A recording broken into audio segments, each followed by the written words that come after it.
इंदिरा एकादशी की व्रत कथा इस प्रकार है। धर्मराज युधिष्ठिर कहने लगे कि हे भगवान, आश्विन कृष्ण एकादशी का क्या नाम है, इसके विधि तथा फल क्या है, सो कृपा करके कहिए। भगवान श्री कृष्ण कहने लगे कि इस एकादशी का नाम इंदिरा एकादशी है। यह एकादशी पापों को नष्ट करने वाली तथा पितरों को अधोगति से मुक्ति देने वाली है।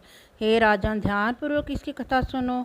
इसके सुनने मात्र से ही वाजपेयी यज्ञ का फल मिलता है। प्राचीन काल में सतगुरु के समय में महिष्मति नामक की एक नगरी में इंद्रसेन नाम का एक प्रतापी राजा धर्मपूर्वक अपनी प्रजा का पालन करते हेतु शासन करता था। वह राजा पुत्र पौत्र और धन आदि से संपन्न और विष्णु का परम भक्त था। एक दिन जब राजा सुखपूर्वक अपनी सभा में बैठा था तो आकाश मार्ग से महर्षि नारद उतरकर उसकी सभा में आए।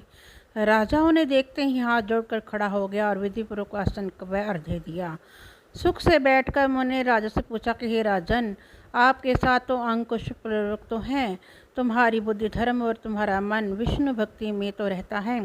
देव ऋषि नारद की ऐसी बातें सुनकर राजा ने कहा, हे महर्षि, आपकी कृपा से मेरे राज्य में सब कुशल है तथा मेरे यहाँ यज्ञ कर्मादि सुकृत हो रहे हैं।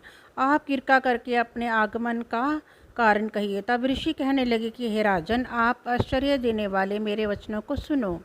मैं एक समय ब्रह्मलोक से यमलोक को गया। वहाँ श्रद्धापूर्वक यमराज से पूजित होकर मैंने धर्मशील और सत्यवान धर्मराज की प्रशंसा की।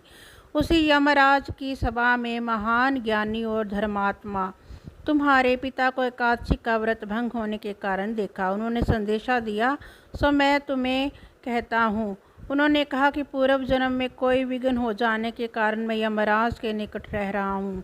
सो हे पुत्र, यदि तुम आश्विन कृष्ण इंद्रिय एकादशी को व्रत मेरे निमित्त करो तो मुझे स्वर्ग की प्राप्ति हो सकती है। इतना सुनकर राजा कहने लगा कि हे महर्षि, आप इस व्रत की विधि मुझसे कहिए। नारद जी कहने लगे कि आश्विन माह की कृष्ण पक्ष की दशमी के दिन प्रातःकाल श्रद्धापूर्वक स्नान आदि से निवृत्त होकर पुनः दोपहर को नदी आदि में जाकर स्नान करें। फिर श्रद्धापूर्वक पितरों का श्राद्ध करें और एक बार भोजन करें।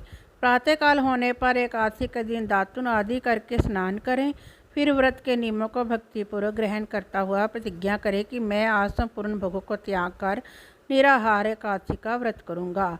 हे अच्युत, हे पुंडरीकाक्ष, मैं आपकी शरण हूँ, आप मेरी रक्षा कीजिए। इस प्रकार नियमपूर्वक शालिग्राम की मूर्ति के आगे विधिपूर्वक श्राद्ध करके योग्य ब्राह्मणों को फलाहार का भोजन कराएं और दक्षिणा दें। पितरों के श्राद्ध में जो बच जाए उसको सूंघ कर गौं को दे तथा धूप दीप गंध पुष्प नैवेद्य आदि सामग्री से ऋषिकेश भगवान का पूजन करें। रात में भगवान के निकट जागरण करें। इसके बाद द्वादशी के दिन प्रातःकाल होने पर भगवान का पूजन करके ब्राह्मणों को भोजन कराएं। भाई बंधुओं, स्त्री और पुत्र सहित आप भी मौन होकर भोजन करें। नारद जी कहने लगे कि हे राजन, इस विधि से यदि तुम आलस्य रहित होकर इस एकादशी का व्रत करोगे तो तुम्हारे पिता अवश्य ही स्वर्गलोक को जाएंगे। इतना कहकर नारद जी अंतर्ध्यान हो गए। नारद जी के कथन अनुसार राजा द्वारा अपने बांधवों तथा दासों सहित व्रत करने से आकाश से पुष्प वर्षा हुई। उस राजा का पिता गरुड़ पर चढ़कर विष्णु लोक को गया। राजा इंद्रसेन भी एकादशी के व्रत के प्रभाव से निष्कंटक राज्य करने अंत में अपने पुत्र को सिंहासन पर बैठाकर स्वर्गलोक को किया। हे युधिष्ठिर, यह इंदिरा एकादशी के व्रत का महात्म्य मैंने तुमसे कहा। इसके पढ़ने और सुनने से मनुष्य सब पापों से छूट जाते हैं और सब प्रकार के भोगों को भोगकर बैकुंठ को प्राप्त होते हैं।